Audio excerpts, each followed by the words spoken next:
নামাজ পড়ো রে গহীনে ডুবিয়া নামাজ পড়ো, পঞ্চ আত্মা মুক্তা দিয়া জ্ঞানীমান সাজাইও রে গহীনে ডুবিয়া নামাজ পড়ো, নামাজ পড়ো রে গহীনে ডুবিয়া নামাজ পড়ো।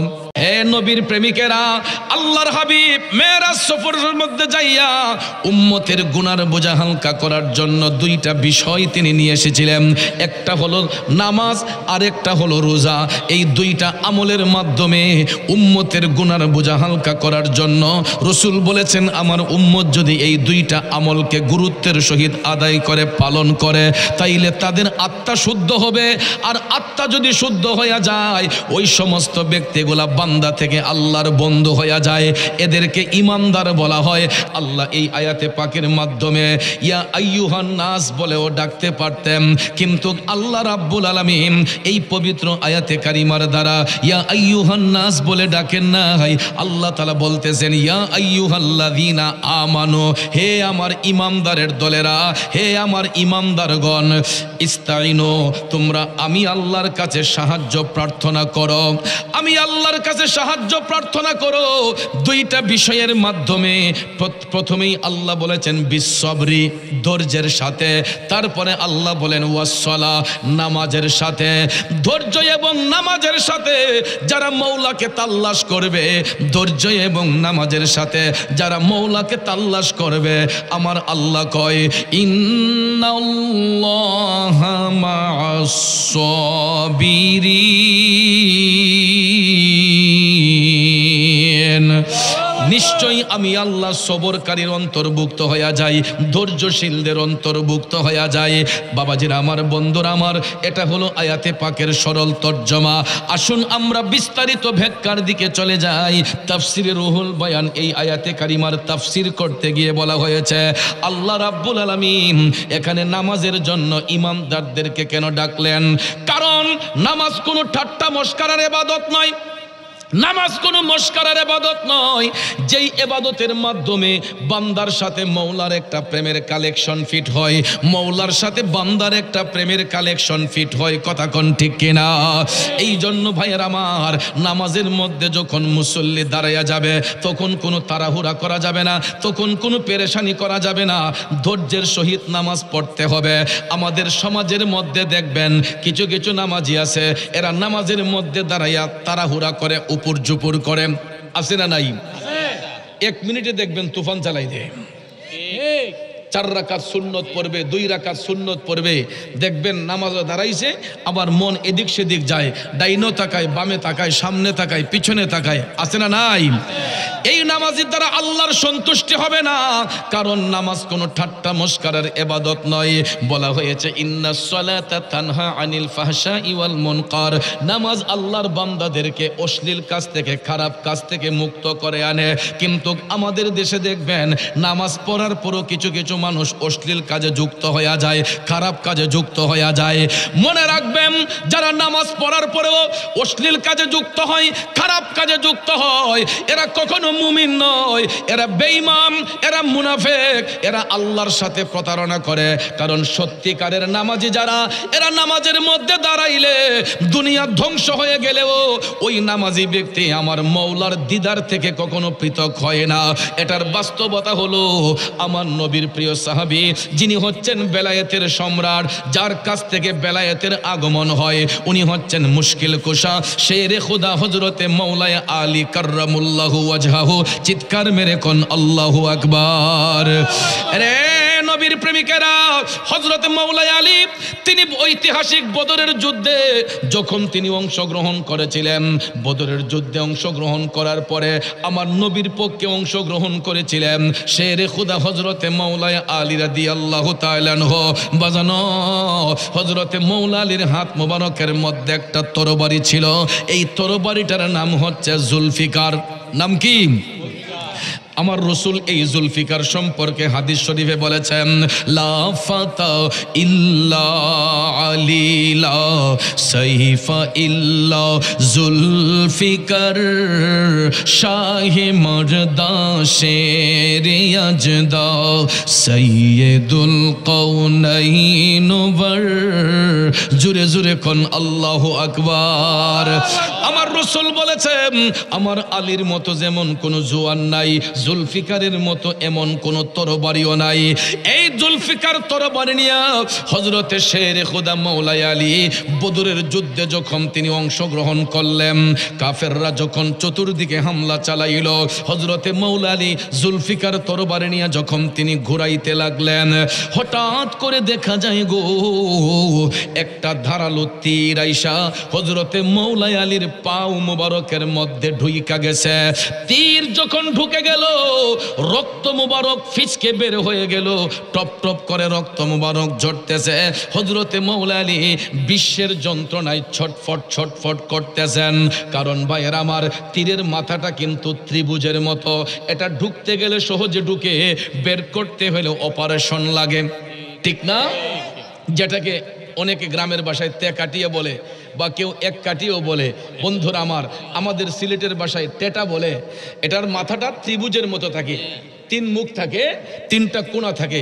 এটা ঢুকতে গেলে সহজে ঢুকে যায়, কিন্তু বের করতে গেলে এটা অপারেশন ছাড়া বের করা সম্ভব হয় না, ঠিক কিনা কম? মওলা আলীর পাও মুবারকের মধ্যে এই তীর যখন ঢুকে গেল, রক্ত মুবারক গুলা টপ টপ করে পড়তেছে। মওলা আলী বিশ্বের যন্ত্রণায় ছটফট ছটফট করতেছে। তখন সময় ওনার সহপাঠীরা যারা নবীর পক্ষে বদরের যুদ্ধে অংশগ্রহণ করেছিল, সবাই চেষ্টা করলেন পায়ের তীরটা খোলার জন্য। হযরতে আলী বললেন, না, এখন তোমরা আমার পায়ের তীরটা খুলো না, আমার কাছে লাগতেছে যেন পৃথিবীটা কিয়ামত হইয়া যাচ্ছে। হযরত আলী বললেন, এই মুহূর্তে আমার পায়ের তীর খুলো না। তখন সহপাঠীরা ডাক দিয়া কয়, হুজুর, যদি আপনার পায়ের তীর খোলা না হয়, আপনার ব্যথা তো কমবে না, আরো বেড়ে যাবে। হযরত আলী তখন বললেন, তোমরা একটা সুযোগে আমার পায়ের তীরটা খুলতে পারবা, এখন না খুইলো তোমরা ওই সময়টা খুইলো। আমি আলী যখন নামাজের মধ্যে দাঁড়াইয়া আমার মওলার সাথে যখন দিদার করব, সাক্ষাৎ করব, আমি আলী যখন নামাজের মধ্যে দাঁড়াইয়া আমার মওলার দিদারে চলে যাব রে, ওই মুহূর্তে তোমরা আমার পায়ের তীরটা টান দিয়া খুইল। জুড়ে কি আল্লাহু আকবার বলবেন না? এই জন্য কবি বলেছেন, নামাজ পড়ো রে গহীনে ডুবিয়া, নামাজ পড়ো পঞ্চ আত্মা মুক্তা দিয়া, জ্ঞানী মান সাজাইও রে গহীনে ডুবিয়া, নামাজ পড়ো, নামাজ পড়ো রে গহীনে ডুবিয়া, নামাজ পড়ো। ঠিক কিনা বলেন? নামাজ শুধু পড়লেই হবে না, যদি নামাজটা নামাজের মতো না হয়। নামাজ পড়লাম হারাম খাইলাম, নামাজ পড়লাম সুদের ব্যবসা করলাম, নামাজ পড়লাম ঘুষের ব্যবসা করলাম, নামাজ পড়লাম আরেকজনকে ওজনে কম দিলাম, নামাজ পড়লাম মায়ের দিলে আঘাত করলাম, নামাজ পড়লাম বাবার দিলে আঘাত দিলাম, নামাজ পড়লাম আরেকজনকে ঠকাইলাম, আরেকজনের ক্ষেতের লাল কাঠটা নিজের ক্ষেতে ঢুকাইলাম। বলুন, ওই নামাজ দিয়া কি আল্লাহর সন্তুষ্টি হবে? এই নামাজ দিয়া আল্লাহর সন্তুষ্টি হবে না। নামাজ নামাজের মতো পড়তে হবে, কারণ নামাজের মধ্যে দাঁড়াইলে দেখা হয় কার সাথে? জোরে বলেন, দেখা হয় কার সাথে? এখন বলবেন, হুজুর আল্লাহরে দেখমু কেমনে? বন্ধুরা আমার, বাবাজিরা, মুসল্লি যখন কেবলা মুখী হয়ে দাঁড়াইয়া যায়, পাঁচটা জিনিস খেয়ালে রাখতে হবে। আমরা যখন নামাজের মুসল্লায় দাঁড়িয়ে যাব, নামাজে দাঁড়াইবার পূর্বে পাঁচটা জিনিস দিয়ানি খেয়ালে রাখতে হয়। নামাজের মুসল্লায় যখন দাঁড়িয়ে যাবেন, মনে রাখবেন যে আমি দাঁড়িয়ে আছি ফুলসিরাতের পুলের উপরে। কিসের উপরে? ফুলসিরাতের পুলের উপরে আমি দাঁড়িয়ে আছি। কারণ ফুলসিরাতের পুলটা এটা দুনিয়ার কোনো ব্রিজের সমান নয়। রসুল বলেছেন, পাও দিয়ে হাইটা গেলে 30,000 বৎসরের রাস্তা হবে ফুলসিরাতের পুলের দৈর্ঘ্য। প্রস্থটা হবে চুল থেকে চিকন, হীরা থেকে ধার। চুল হতে চিকন, হীরা হইতে ধার। এটা হবে ফুলসিরাতের পুলের প্রস্থ। আর দৈর্ঘ্যটা হবে পাও দিয়ে হাঁটলে 30,000 বছরের রাস্তা, পাও দিয়ে হাঁটার রাস্তা 30,000 বছরের রাস্তা হবে ফুলসিরাতের পুলের দৈর্ঘ্যটা। আর প্রস্থ হবে চুল থেকে চিকন, হীরা থেকে ধার। ভাইয়ার আমার, এই ব্রিজটা নদীর উপর বসানো হয় না, খালের উপর বসানো হয় না, ডুবার উপর বসানো হয় না, কোনো সমুদ্রের উপর বসানো হয় না। ফুলসিরাতের পুলটা বসানো হবে জাহান্নামের জ্বলন্ত আগুনের উপরে। এই জন্য আশেক কয় চুল হইতে চিকন করছো, হীরা হইতে ধার। আরে ফুলসিরাতটা কেমনে হব পার, মৌলা আমি গুনাহগার। বেহিসাবে দিন গেল আমার, বেহিসাবে দিন গেল আমার, পাকো পড়ুয়ার বেহিসাবে দিন গেল আমার। এ বন্ধু, মনে রাখতে হবে আমি দাঁড়িয়ে আছি ফুলসিরাতের পুলের উপরে। এরপরে রাসূল বলেছেন, তোমরা মনে করবা সামনে আছে কাবা, পিছনে আছে আজরাইল, ডাইনে আছে জান্নাত, বামে আছে জাহান্নাম। এই 5টা জিনিস যার ধ্যানে খেয়ালে থাকবে, নামাজে দাঁড়ানোর পরে ওই মুসল্লিকে কখনো শয়তান গ্রাস করবে না। কথা কোন ঠিক যাবে? ঠিক। এই 5টা জিনিস যখন খেয়ালে থাকবে যে আমি দাঁড়িয়ে আছি ফুলসিরাতের পুলে, আমার সামনে আছে আল্লাহর কাবা, পিছনে আছে মৃত্যুর ফেরেশতা আজরাইল। কারণ নামাজের মধ্যে দাঁড়াইও আমার আপনার মরণ হতে পারে।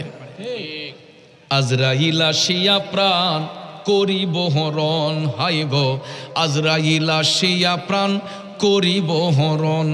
আরে নিজ গুণে সাহেব আল্লাহ করবা নিবারণ, আমার উপায় কি তখন আমার আল্লাহ নিরঞ্জন। না জানি কি হালে আমার হইব মরণ। বাজানো, মরণ যে কোন জায়গায় হয়, কখন হয়, এর নির্দিষ্ট কোনো গ্যারান্টি নাই। নামাজে দাঁড়িয়েছি আল্লাহর সঙ্গে দিদার করব, ওই মুহূর্ত মৃত্যুর ফেরেশতা চলে আসতে পারে। ঠিক না বেঠে? এই জন্য এটা মনে রাখতে হবে, পিছনে দাঁড়িয়ে আছে আজরাইল, ডানে আছে জান্নাত, বামে আছে জাহান্নাম। 5টা জিনিস ধ্যানে খেয়ালে রাইখা যেই মুসল্লি নামাজে দাঁড়াইবে, নামাজে দাঁড়ানো অবস্থায় ওই মুসল্লিকে কখনো শয়তান গ্রাস করবে না। এই জন্য নামাজের মধ্যে দাঁড়াইয়া মুসল্লি যতক্ষণ কেরাত শরীফ পাঠ করবে, নামাজে দাঁড়াইয়া মুসল্লি যতক্ষণ কেরাত পাঠ করবে, মনে করবেন মৌলার সাথে বান্দার কথাবার্তা চলতেছে। সুবহানাল্লাহ কোন? কারণ কোরআন বাণী কার? কোরআন কার বাণী? আল্লাহর বাণী। আল্লাহ রাব্বুল আলামিন ফেরেশতা জিবরাইল আলাইহিস সালামের মাধ্যমে আমার দয়াল নবীর উপর এই আয়াতগুলো অবতীর্ণ করে 30 পারা কোরআনকে পরিপূর্ণ করেছেন, যেটা হচ্ছে মানব জাতির উত্তম সংবিধান। কথা কোন ঠিক কিনা? দয়াল নবীর উপর এই কোরআন অবতীর্ণ করার কারণে আল্লাহ তাআলা এই কোরআন নিয়ে বিশ্ববাসীর সঙ্গে চ্যালেঞ্জ করে বলেন, যালিকাল কিতাবুল লা রাইবা ফি, এটা এমন একটা কিতাব যেই কিতাবের মধ্যে বিন্দু মাত্র সন্দেহের কোনো অবকাশ নাই। নাকি আছে? অথচ দেখেন আল্লাহ তাআলা ইচ্ছে করলে বাইবেল নিয়ে চ্যালেঞ্জ করতে পারতেন, ইনজিল নিয়ে চ্যালেঞ্জ করতে পারতেন। কথা কোন ঠিক না? আল্লাহ তাআলা অন্য কোনো কিতাব নিয়ে চ্যালেঞ্জ করেন নাই, একমাত্র মহাগ্রন্থ আল কোরআন নিয়ে বিশ্ববাসীর সঙ্গে চ্যালেঞ্জ ছুড়ে বলেছেন, এটা এমনই একটি কিতাব, যালিকাল কিতাবুল লা রাইবা ফি, যেই কিতাবের মধ্যে বিন্দু মাত্র সন্দেহের কোনো অবকাশ নাই। এখন কথা হলো, এটা নিয়ে চ্যালেঞ্জ করার কারণটা কি? কারণ এই কোরআন এমন একজন নবীর উপর অবতীর্ণ করা হয়েছে, যিনি শুধু দুনিয়ার নবী না, তিনি রাহমাতাল লিল আলামিন, কুল কায়নাতের রহমত। কথা কোন ঠিক না ঠিক? অন্য কোন নবীর লকব উপাধি কিন্তু রহমাতাল লিল আলামিন নয়, কারণ আলাম দ্বারা একটা জগৎকে বোঝায় আর আলামিন দ্বারা কুল কায়নাতকে বোঝায়। তো আমার রাসূল শুধু একটা জগতের জন্য রহমত নয়, যেখানে আল্লাহ রাব্বুল আলামিন সেখানে আমার নবী রাহমাতাল লিল আলামিন। আল্লাহ গোটা জাহানের পালন কর্তা, আমার রাসূল গোটা জাহানের রহমত। এই জন্য আল্লাহ তাআলা কয় আমি রাব্বুল আলামিন, আমার হাবিব হবে রাহমাতাল লিল আলামিন। একটু প্র্যাকটিক্যালি দেখেন, রাব্বুল আলামিন লিখতে আরবি যতটা অক্ষর লাগে, রাহমাতাল লিল আলামিন লিখতে আরবি ততটা অক্ষর লাগে। সুবহানাল্লাহ কোন? সুবহানাল্লাহ। মক্কাতুল মুকাররমা লিখতে আরবি যতটা অক্ষর লাগে, মদিনাতুল মুনাওয়ারা লিখতে আরবি ততটা অক্ষর লাগে, মসজিদ লিখতে যতটা অক্ষর লাগে, মাদ্রাসা লিখতে ততটা অক্ষর লাগে। বন্ধুরা আমার, লা ইলাহা ইল্লাল্লাহ কালেমা লিখতে যতটা অক্ষর লাগে, মুহাম্মদুর রাসূলুল্লাহ লিখতে ততটা অক্ষর লাগে। নামের সাথে নাম মিলাইয়া আপন হাবিবরে ইজ্জত দিছেন কে? আল্লাহ। এই জন্য ওই নবীর উপরে আল্লাহ সত্য কোরআনকে অবতীর্ণ করেছেন, যেই কারণে রসুলকে বলা হয় সাহেবে কোরআন। জোরে কোন সুবহানাল্লাহ। কোরআন হচ্ছে রহমতে এলাহি, কোরআন হচ্ছে কালামে এলাহি, আর আমার রসুল হচ্ছেন রহমতে এলাহি। জোরে কোন সুবহানাল্লাহ। নবী হচ্ছেন রহমতে এলাহি, আল্লাহর পক্ষ থেকে রহমত, আর কোরআন হচ্ছে ওই নবীর উপর দেওয়ার কারণে কালামে এলাহি, আল্লাহর পক্ষ থেকে সত্যবাণী। জোরে কোন সুবহানাল্লাহ। বন্ধুরা আমার, বাবাজিরা, এই পবিত্র কোরআনের শুরুতে আমার আল্লাহ তাআলা বিশ্ববাসীর সঙ্গে চ্যালেঞ্জ ছুড়ে দিয়েছেন যে এটা এমন একটা কিতাব যেই কিতাবের মধ্যে বিন্দু মাত্র সন্দেহের অবকাশ নাই। আর মুসল্লি নামাজে দাঁড়াইয়া এই কোরআনের যতটা আয়াতে পাক তেলাওয়াত করবে, বুঝতে হবে মুসল্লি আমার মৌলার সঙ্গে কথা বলতেছে। এই জন্য ভাইয়ের আমার, গভীর মনোযোগ যখন আমরা জামাতের সহিত নামাজে দাঁড়াইয়া যাই, ইক্তেদাইতু বিহাদাল ইমাম যখন বলি, তখন ইমামের কেরাতি হবে মুক্তাদির কেরাত। ঠিক না বে ঠিক? আমরা কেরাত পাঠ করতে হবে না, আমরা যে শুনতেছি, তখন আমাদের ইমাম সাহেব যে কেরাত পাঠ করতেছেন, উনি পাঠ করে যেই সোয়াব, আমরা যে শুনুন না, আমাদের একই সোয়াব। কারণ আপনারা নামাজের গুরুত্ব এবং ফজিলত নিয়ে আলোচনা যদি করতে যান, দেখবেন এটার ফজিলত পাবেন। যারা জামাতের সহিত নামাজ পড়বেন, যখন ইমামের পিছনে ইক্তেদা করে নামাজ পড়বেন, ইক্তেদাইতু বিহাদাল ইমাম যখন বলে ফেলবেন, তখন কিন্তু আর মুসল্লির কেরাত পড়তে হয় না। ইমাম সাহেব যেই কেরাত পড়বেন, মুসল্লিরা পিছনে তাইকা যেটা শুনবে, ইমামের কেরাতই হবে মুক্তাদির কেরাত। এই জন্য ভাইয়ের আমার, ইমাম এবং মুসল্লি মিলিয়া জামাতের সহিত যদিও নামাজে দাঁড়াইয়া যায়, নামাজের আয়াত যতগুলা পাঠ করা হয়, কেরাত আয়াত কোরআনের যতটা আয়াত পাঠ করা হয় নামাজে দাঁড়াইয়া, ইমাম সাহেব হুজুর যতটা আয়াতে কারিমা তেলাওয়াত করেন, বুঝতে হবে মৌলার সাথে বান্দার কথাবার্তা চলতেছে। কিন্তু দেখবেন আমাদের সমাজে কিছু কিছু ঠেটনা মুসল্লি আছে, ইমাম সাহেব হুজুর যদি কেরাত একটু লম্বা পড়ে, নামাজ শেষ করিয়া কয়, হুজুর কুদ্দুর বাইটটা করে ফোরন জানা আসেনি। ইমাম সাহেব যদি একটু লম্বা কেরাত পড়ে, পিছনে পরে নামাজ শেষ করে আগে হুজুর এগিয়ে আজকা কিতা সারাটা কোরআন শরীফ ফুরে নিলেন নাকি? হুজুর আজকা কিতা মনে আসিল পুরা কোরআন শরীফ ফুরে নিবেন? এরকম কিছু জাহেল আছে কিনা বলেন? আরে বিয়াদব, তুমি যত বড় শিল্পপতি হও, যত বড় কোটিপতি হও, এই বিয়াদবি তোমাকে শিক্ষা দিল কে? নামাজের মধ্যে ইমাম সাহেব কোন ওয়াক্তের নামাজে কত রাকাত, কোন রাকাত কত রাকাত তেলাওয়াত করবেন, কয়টা আয়াত পাঠ করবেন, কতটুক লম্বা হবে, কতটুক বাড়তি হবে, আপনি বলার কে? যেহেতু আমি ইক্তেদাইতু বিহাদাল ইমাম বলে ফেললাম, ইমামের কেরাতি হবে, আমি মুক্তাদির কেরাত। কথা কোন ঠিক না বেঠে? এই জন্য বাবাজির আমার, নামাজ কোনো ঠাট্টা মস্করার ইবাদত নয়, নামাজের মাধ্যমে মৌলার সাথে বান্দার কথাবার্তা হয়। এই জন্য হযরত আলী বললেন, তোমরা এখন আমার পায়ের তেরটা খুইল না, আমি আলী যখন নামাজের মধ্যে দাঁড়াই আমার মৌলার সঙ্গে যখন দিদারে চলে যাব, সাক্ষাতে চলে যাব, তখন তোমরা আমার পায়ের তেরটা টান দিয়া খুলবা। সত্যি সত্যি সত্যি হযরতে মৌলাই আলী তিনি যখন নামাজের মধ্যে দাঁড়াইলেন, নামাজের মধ্যে দাঁড়ানোর পরে ওনার সহপাঠীরা পায়ের তেরটা টান দিয়া খুললেন, অথচ হযরত আলী উফ শব্দটা পর্যন্ত ব্যবহার করলেন না। আল্লাহু আকবার। তিনি কেমন নামাজ পড়লেন? আমরা নামাজ পড়লে দেখবেন মোবাইল যদি ক্রিং ক্রিং করে বাজে, আমরা পকেট থেকে মোবাইল ডাইনা ইটার আগে দেখে টিপ দিয়ে বন্ধ করি। সামনের মুসল্লি নামাজ কয় রাকাত পড়ছে, পিছন থেকে আমরা হিসাব মিলাই, অথচ আমি নিজেও নামাজে। আপনারা বলুন, এটা কি নামাজ নাকি মস্কারা? এটা মস্কারা। কারণ মুসল্লি যখন নামাজে দাঁড়িয়ে যাবে, দুনিয়ার কোনো সেন্স চিন্তা চেতনা তার মধ্যে থাকতে পারে না, কারণ সে মৌলার দিদারে চলে গেছে। কার দিদারে? এই জন্য ভাইয়ার আমার, নামাজ কোনো ঠাট্টা মস্করার ইবাদত নয়। ইন্নাস সালাতা তানহা আনিল ফাহশাই ওয়াল মুনকার, নামাজ আল্লাহর বান্দাদেরকে অশ্লীল কাজ থেকে, বেহায়াপনা থেকে, খারাপ কাজ থেকে মুক্ত করে নিয়ে আসে।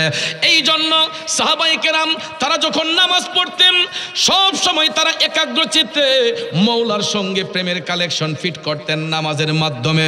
আবু বকর সিদ্দিক রাদিয়াল্লাহু তাআলা আনহু বলেন, হযরতে ফারুক আজম বলেন, হযরতে শেরে খোদা মৌলা মাওলা আলী বলেন, উসমান যুন্নুরাইন রাদিয়াল্লাহু তাআলা আনহু বলেন, এরকম সমস্ত সাহাবায়ে আজমাইন, তবে তাবিঈন, আইম্মায়ে মুজতাহিদিন, খুলাফায়ে রাশিদিন, ওলি আব্দাল, গাউস, কুতুব, অদ্যাবধি পর্যন্ত যত নেককার আত্মা হচ্ছেন, তারা মওলার নৈকট্য হাসিল করেছেন ইশকে মুস্তাফার প্রেম অন্তরে নিয়া নামাজের মাধ্যমে তারা মওলার অধিক কাছে গিয়েছেন। ঠিক না বেঠে? এ বন্ধুরা আমার, বাবাজিরা, আজকে জিনার স্মরণে কনফারেন্স, ইমামে আজমের জীবনী পড়ে দেখবেন তিনি তাহাজ্জুদের নামাজটা কাজা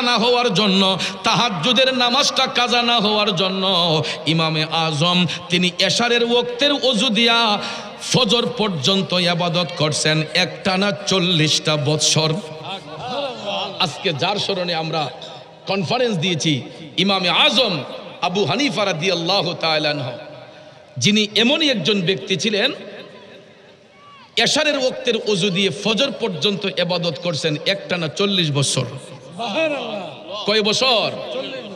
আজকে দেখা যায় এই ইমামে আজমের বিরুদ্ধে কিছু বাতিল আকেদা এজিদের গোষ্ঠী আছে, ষড়যন্ত্র করে, যেগুলাকে লামাযহাবি বলা হয়। কথা কোন ঠিক না বেঠিক? খারিজি যেগুলাকে বলা হয়, যেগুলাকে আমরা আহলে খবিস বলি, এরা দেখবেন খালি সহিহ হাদিস মারায়। ঠিক না বেঠিক? অথচ তারা ইমাম বুখারীকে মানে, ইমাম বুখারীর দাদা উস্তাদ হচ্ছেন ইমামে আজম। সুবহানাল্লাহ কোন? ইমাম বুখারীরও উস্তাদের উস্তাদ হলেন ইমামে আজম, যাকে জীবনে কোনোদিন একটা প্রশ্ন করে কেউ আটকাতে পারে নাই। তিনি কেমন ইমাম ছিলেন ভাইয়ার আমার, তিনি এমনভাবে রেওয়াজত বন্দেগী করেছেন, প্রত্যেকটা মাসলা মাসাইলের সুষ্ঠু সমাধান দিয়েছেন, এমন কোনো ব্যক্তি নাই ওনাকে প্রশ্ন করে আটকাতে পারে। সুবহানাল্লাহ কোন? যেই কোনো মাসালার জন্য যারা যাইতো, এরা ইমামে আজমের কাছে চলে যেত সমাধার জন্য। তখনকার জামানায় কিছু ওই যে টেটনা মৌলবী যাদের বলা হয় আর কি, কিছু টেটনা মৌলবী কয়, ইলারে কোনো প্রশ্ন করে আটকানো যায় না, আজগা এমন এক প্রশ্ন করমু দিহি ইমামে আজমে কেমনে উত্তরটা দেয়, আবু হানিফা উত্তর দেয় কেমনে আজকে দেখমু। তখন কয় প্রশ্নটা কিটা? এটা হইলে গিয়া মানে অপ্রাসঙ্গিক প্রশ্ন, যেটা কোরআন সুন্নাহর ভিতরে নাই, বাহিরে গিয়া কয়, হুজুর আপনি তো সব বিষয়ের সমাধান দেন, তো আজকে আমরারে একটা মাসালার সমাধান দিতেই হবে। তে কয় কি সমাধান? তখন গিয়া কইতেছে, হুজুর কুকুর কোন সময় বালেগ হয়? কুকুর কোন সময় বালেগ হয়? কুকুর বালেগ হয় কোন সময়? আমরা এই সমাধানটা দেন, এটা আমরা তো জানি না, আপনি তো সব বিষয়ের সমাধান দেন, আমরা এই মাসালার উত্তরটা দিয়ে দেন। এখন আপনারা বলেন, এটা কি কোরআন হাদিসের প্রশ্ন? এটা একটা অপ্রাসঙ্গিক প্রশ্ন। এখন তারা চিন্তা করলো যে ইডা কইলে তো ইমামে আজম আটকে যাবো, উত্তর দিতে পারবে না। কথা কোন ঠিক না ঠিক? তখন ইমামে আজম বলতেছেন, এটারও সমাধান আছে। আই হাই হাই রে, এরা তো ভাবছে যে উনি পারবে না। তখন কি বলেন? তখন ইমামে আজম বললেন, শুনেন, মাসালার উত্তর দিতে হবে, যাই না কোনো ফতোয়া দেওয়া যাবে না। কথা কোন ঠিক না ঠিক? আমরার দেশে দেখবেন কিছু এই আন্তাজি ফতুয়াবাজ আছে, এরা কিতাবুল আন্তাজ থেকে, ওই আমার আলাউদ্দিন জিহাদি কয় যে এটা কিতাবুল আন্তাজ থেকে ফতুয়া আমারে, এটা শাস্টল মুফতি আর কি। শাস্টলের ভিতরে দেখবেন মুফতির অভাব নাই। কথা কোন ঠিক না ঠিক? জীবনে কোনোদিন কোরআন পড়ছে না, হাদিস শরীফ পড়ছে না, কিন্তু শাস্টলও বইয়া দেখবেন অমুক হুজুরের উপরে ফতুয়া দিলাইছে, ইলারে কাফির কইলাইছে, ইলাই হয়েছে গা, মুনাফিক হয়েছে গা, বেঈমান হয়ে গেছে গা। অর্থাৎ যত ফালতু কথা সবগুলা দেখবেন বাজারে শাস্টলে বৈশা এরা বড় বড় মুফতি সাহেবরা, ওই আবার বিড়িও খাইতেছে, চাও খাইতেছে, আবার ফতুয়া দিতেছে, আছে না?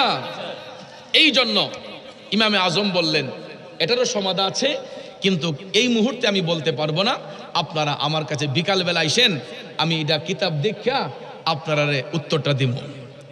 তখন তো এরা ভাবতেছে, কয় কিতাবের মাঝে কিতা আছে জীবনে, কয় কিতাব দিকে উত্তর দিব। আচ্ছা দেন, দিলাম টাইম আপনার আসরের, আপনি আসরের পরে উত্তর দিয়েন। এখন ইমামে আজম চিন্তা করলেন এটার সমাধান দেই কিভাবে। দেখেন ভাইয়ার আমার, বন্ধুরা আমার, ইমামে আজম চিন্তা করলেন এই জিনিসটা জানতে পারবো একমাত্র চামার বাড়িতে গেলে, মুসি বাড়িতে গেলে। ঠিক না ঠিক? কারণ কুকুর শুয়োর এগুলা নিয়ে খেলানেলা করে মুসি বাড়ির লোকেরা, চামার বাড়ির লোকেরা। কথা কোন ঠিক না ঠিক? তখন ইমামে আজম চলে গেলেন একটা চামার বাড়িতে, মুচি বাড়িতে গিয়ে এক মুচিরে ডাক দিলেন যে ভাই একটু আসেন এদিকে। কয় আমি আপনার কাছ থেকে একটা জিনিস শিখতে আসছি। মুচি তো অবাক হয়ে গেছে, আরে এটা কি কয়। তখন ইমামে আজম বললেন যে আমাকে একটু বলবেন, আপনারা তো এগুলা নিয়ে খেলানেলা করেন, তো কুকুর কখন বালেগ হয়? তখন মুচি হাইসা হাইসা কয় হুজুর আপনি জানেন না? কখন? কয় হুজুর কুকুর বালেগ হয় যখন কুকুর পাও উঠাইয়া যখন পেশাব করে, ঠ্যাং আলগি দিয়ে যখন পেশাব করে, তখন গিয়ে কুকুর বালেগ হয়। তখন উনি বলেন ক্লিয়ার? কয় হ্যাঁ হুজুর, কুকুর যখন পাও আলগি দিয়ে পেশাব করে তখন কুকুর বালেগ হয়। আপনারা দেখবেন কুকুর বালেগ, বড় কুকুরগুলা পেশাব করে কিভাবে? ঠ্যাং আলগি দিয়ে। কথা কোন ঠিক না ঠিক? তখন উনি এটা শিখলেন মুচির কাছ থেকে, চামার বাড়ি থেকে। তখন তিনি আসলেন বিকালবেলা, তো এলাকার লোক সবাই যারা প্রশ্ন করেন না লোকটি, এরা আসছে সমাধান নেওয়ার জন্য। এরা তো মনে করছে উনাকে আটকায় ফেলবে, যে প্রশ্ন করে আটকায় ফেলবে। ইমামে আজম আসরের নামাজ পড়ে বাড়ির মধ্যে বসা, হঠাৎ করে দেখা যায় এলাকার বাসী লোকজন আসরের পরক্ষণে ইমামে আজম আবু হানিফা রাদিয়াল্লাহু তাআলা আনহুর বাড়িতে আইসা হাজির। হুজুর প্রশ্নের উত্তর? উনি বললেন অবশ্যই উত্তর আমি পেয়েছি, আমি মাসালা ঘাটছি, উত্তর পাইছি। কিতা হুজুর? কুকুর কখন বালেগ হয়? ইমামে আজম বললেন কুকুর যখন পাও আলগি দিয়ে পেশাব করে, কুকুর যখন পাও উঠাইয়া পেশাব করে, তখন গিয়া কুকুর বালেগ হয়। এখন তো এলাকার লোকজন সবাই একদম অবাক হয়ে গেছে, আরে এই সমাধানও তার কাছে আছে। তখন সমস্ত ব্যক্তিগুলা ইমামে আজমের কদমে পইলা কয় হুজুর আমরা ভুল করেছি, আমাদেরকে ক্ষমা করে দেন, আর কোনোদিন আপনাকে অযৌক্তিক প্রশ্ন আমরা করব না, এরকম কোনো অশালীন প্রশ্ন আমরা আর কখনো করব না, আমাদেরকে ক্ষমা করেন। ইমামে আজম বললেন শিক্ষার ক্ষেত্রে কোনো শরম নাই, লজ্জা নাই, জানার ক্ষেত্রে কোনো শরম লজ্জা নাই, অসুবিধা নেই। আপনারা জানতে চেয়েছেন, আমার এটা জানা ছিল না, আমি একজনের কাছ থেকে জেনে আপনাদেরকে জানাইছি। এটা কি সত্য? উনি বলছে যে হ্যাঁ হুজুর, কুকুর পাওয়াল গিয়ে দিয়ে পেশাব করলেই কুকুর বালেগ হয়। তখন এই সমাধান দেওয়ার পরে ইমামে আজমের কাছে এই লোকগুলা এরা সবাই তওবা করলো। তওবা করার পরে মাজলিসের মধ্যে বৈশা ইমামে আজম যখন আলোচনা করতেছেন, তখন দেখা যায় একদিন ওই মুচি লোকটা এই মাজলিসের পাশ দিয়া হেঁটে যাচ্ছে রাস্তা দিয়া। তখন ইমামে আজম ওই মুচি লোকটারে দীক্ষাই উনি দাঁড়াই গেছেন গা, মুচি লোকটার দীক্ষা উনি দাঁড়াই গেছেন গা। তখন যারা শ্রোতা এরা পিছন ফিরে চাইয়া দেখে যে এক মুচি লোক হাইটটা যাচ্ছে। হুজুর এই মুচ্চারের দিকে আপনি দাঁড়াইলেন কে রে? হুজুর এই মুচির দিকে দাঁড়াইলেন কে রে? তখন ইমামে আজম ডাক দিয়া বললে সাবধান, উনি আমার উস্তাদ, তোমরা কটু বাক্য ব্যবহার করবা না, উস্তাদের সামনে কখনো বেয়াদবি করতে নাই। এই লোকটা আমার উস্তাদ, উনার কাছ থেকে আমি একটা অক্ষর হইল শিক্ষা নিয়েছি, উনার কাছ থেকে আমি। ওলি কি এমনে হয়? আল্লাহর বন্ধু কি এমনে হয়ে যায়? আল্লাহর বন্ধু হইতে গেলে গোলামি লাগবে, আল্লাহর বন্ধু হইতে গেলে তাজিম লাগবে, ওলি এমনিতে হওয়া যায় না। ইমামে আজম আবু হানিফা রাদিয়াল্লাহু তাআলা আনহু বললেন উনি আমার উস্তাদ, ওনার কাছ থেকে আমি শিক্ষা নিছি। তখন লোকেরা কয় হুজুর এই মুসিবতে আপনি কি শিখলেন? কয় ওনার কাছ থেকে আমি শিখেছি, আপনারা যখন আমার কাছে জানতে চেয়েছিলেন যে কুকুর কখন বালেগ হয়, তখন আমি ওনার কাছ থেকে শিখছি গিয়া, উনি আমাকে শিখিয়েছেন যে কুকুর পাও উঠাইয়া পেশাব করলে কুকুর বালেগ হয়। এই জন্য একটা অক্ষর ওনার কাছ থেকে শিকার কারণে উনি আমার সম্মানের পাত্র, উস্তাদ। উনি জন্ম হোক যথাতথা, ওনার কর্ম তো ভালো, ঠিক না বে ঠিক? জন্ম হয়তো মুচি পরিবারে হতে পারে, কিন্তু তার কাছ থেকে আমি শিক্ষা নিয়েছি, সে আমার উস্তাদ। এই কারণে ভাইয়েরা আমার, এখান থেকে ইমামে আজম আমাদেরকে শিক্ষা দিয়েছেন যে কখনো কোনো মানুষকে খাটো করে দেখতে নাই, কখনো কোনো মানুষকে খাটো করে দেখতে নাই। আমাদের দেশে দেখবেন কিছু কিছু বুজুর্গ মানুষ আছে, এদের অর্থ নাই, সামর্থ্য নাই, এবিলিটি নাই, এদের চলাফেরাটা দেখবেন খুব স্লোলি এবং নম্র ভদ্র। গায়ের কাপড় কোলা দেখবেন ইস্তারি দিতে পারে না, খুসখুস হইয়া পিছন দিয়ে বইল্লা উঠা গেছে, আছেন এরকম লোক? কিন্তু দেখবেন হাতের মধ্যে তসবিহ আছে, মুখে আল্লাহর জিকির আছে, তার মধ্যে 5 ওয়াক্ত নামাজ আছে, তাহাজ্জুদের বন্দেগী আছে, কিন্তু গিয়ে দেখেন কোটি কোটি টাকার মালিক ওই ব্যক্তিটাও আল্লাহর বন্ধু হতে পারে নাই। এই রাস্তার ভিখারি লোকটা, গরিব মানুষটা আমার মৌলার প্রেমে পাগল হইয়া সে আমার আল্লাহর বন্ধু হইয়া তার মকাম অনেক ঊর্ধ্বের জগতে নিয়ে গেছে। কথা কোন ঠিক না বে ঠিক? কিন্তু আমরা কিছু কিছু বিত্তবান লোক আছে, এই সমাজের কিছু কিছু মানুষকে অবজ্ঞা করি, আমরা আর চোখে দেখি, তাদেরকে আমরা ছোট মনে করি। কিন্তু ভাইয়ের আমার, বন্ধুরা আমার, কখনো কোনো মানুষকে খাটো করে দেখতে নাই, আর চোখে দেখতে নাই। কারণ পৃথিবীর কোনো মানুষ সাধারণ না, প্রত্যেকটা মানুষ অসাধারণ। পৃথিবীর কোনো মানুষ সাধারণ না, প্রত্যেকটা মানুষ অসাধারণ।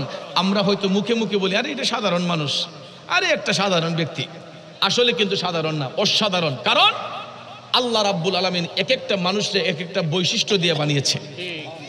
আমার মধ্যে যেই গুণ আছে আপনার মাঝে নাই, আপনার মাঝে যেই গুণ আছে আমার মধ্যে নাই।